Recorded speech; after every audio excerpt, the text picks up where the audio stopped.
Retomo por aqui falando a respeito de milho. E o milho é um mercado que apresenta muita volatilidade. Aliás, essa é uma expressão que tem sido largamente utilizada quando falamos de alguns temas que são ligados ao agro brasileiro, internacional também, e quando falamos de moeda, de câmbio. Então, volatilidade está muito presente. É um cenário que nós temos mostrado diariamente aqui no programa, no qual temos o milho perdendo força no mais curto prazo, inclusive nas posições negociadas em mercado futuro, mas tem um fortalecimento nas posições com prazos mais alongados. Para falar a respeito de como que temos o mercado do milho neste momento, eu vou conversar com o João Pedro Lopes, ele que é especialista da Stonex e participa conosco no Agricultura BR. João Pedro, obrigado pela sua participação aqui no Agricultura BR, no canal do Boi. E eu quero saber de você o seguinte, quais são hoje os principais fundamentos que influem no mercado do milho brasileiro aqui disponível e que acaba sendo o preço pago ao produtor rural? O que mais tem impactado nos preços? Boa tarde, seja bem-vindo. Boa tarde, eu que agradeço o convite, é um enorme prazer poder participar do seu programa. E bom, comentando aqui sobre os principais fundamentos que têm movimentado o mercado de milho aqui no Brasil e internacionalmente, não tem como a gente não comentar a questão da Ucrânia, o país que vive uma guerra com a Rússia, teve seus portos paralisados por causa do conflito, não conseguiu exportar milho nessas últimas semanas, nesses últimos meses, o que impactou muito a disponibilidade do cereal no mercado internacional, e foi um dos grandes fatores de alta nessas últimas semanas. Além dessa preocupação com a disponibilidade num prazo mais curto, você também tem uma preocupação com a safra seguinte. O plantio do cereal começou agora no final de abril e deve ser muito impactado por toda essa incerteza vivida no momento e deve prejudicar também muito a oferta para essa próxima temporada. Então, a expectativa é de que a Ucrânia, que é um importante player no mercado internacional, um grande exportador, não deva ter uma participação tão grande nesses próximos meses, contribuindo para essa alta no milho. Além disso, você também tem o desenvolvimento da safra nos Estados Unidos. O começo dela não foi muito favorável, ela está atrasada em relação ao ano passado, em relação à média dos últimos 5 anos. Então, também gera uma preocupação com a produtividade norte-americana, e com uma possível menor oferta por lá também, que tem contribuído para essa alta nos preços.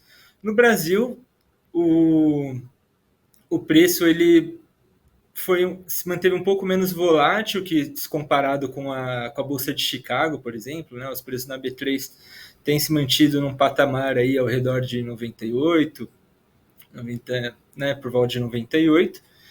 E o que contribuiu para que o preço no Brasil não aumentasse nessas últimas semanas foi a queda do dólar, que com o dólar mais barato, o produto brasileiro fica menos competitivo no mercado internacional, que tem segurado um pouco os preços, mas agora com essa retomada, com essa nova alta do dólar, é possível que vejamos preços mais altos. Além disso, você tem também uma preocupação com a safrinha 21-22, que a gente começa a colher agora em junho, talvez final de maio, início de junho começa a colheita. Já tem uma preocupação em relação a ela, observamos um clima mais seco que o normal ao longo de abril.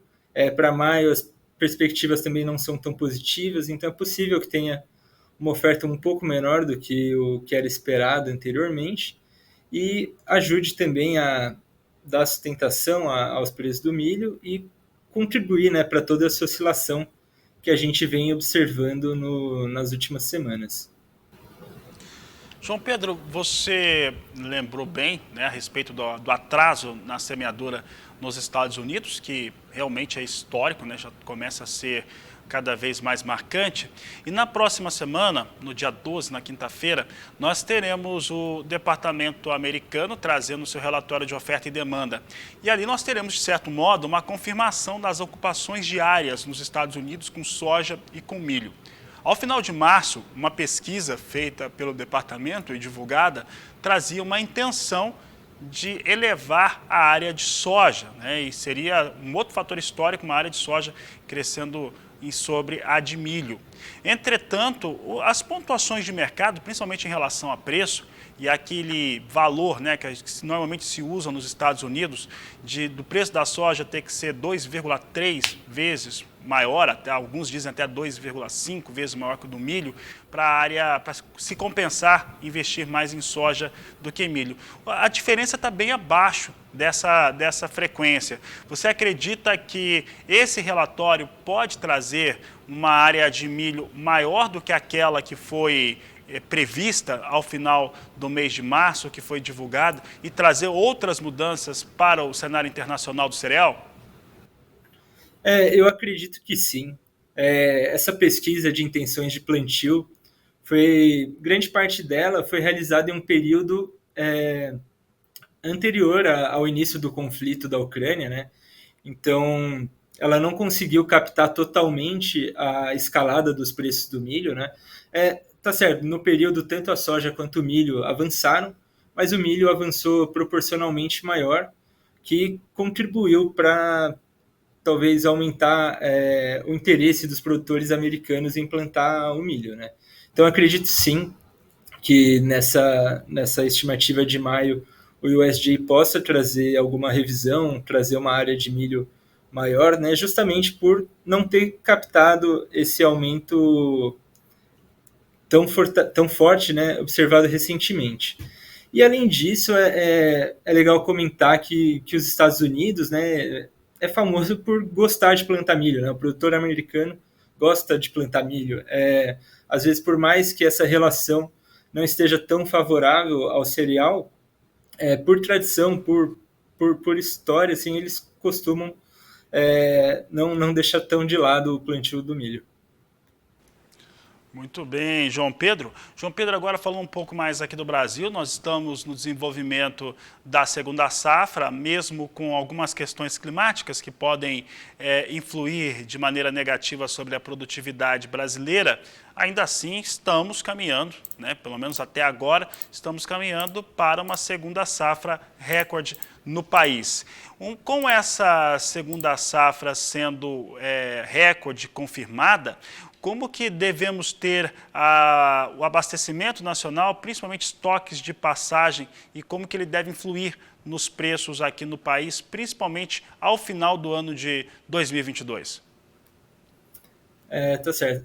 Por mais que, realmente, como comentamos, né, a gente tem alguma certa preocupação com o clima, nossa estimativa para a safrinha ainda é muito positiva.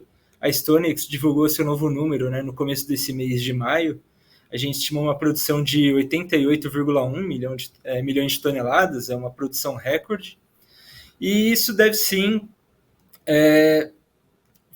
possibilitar, né, uma maior disponibilidade de cereal, tanto para consumo doméstico como para exportação. E nossos cálculos apontam que ao final do ciclo 21-22, né, os estoques avancem para 9,9 milhões de toneladas, contra 7,9 milhões no final da última temporada, aliviando um pouco ainda essa questão dos estoques de passagem, né?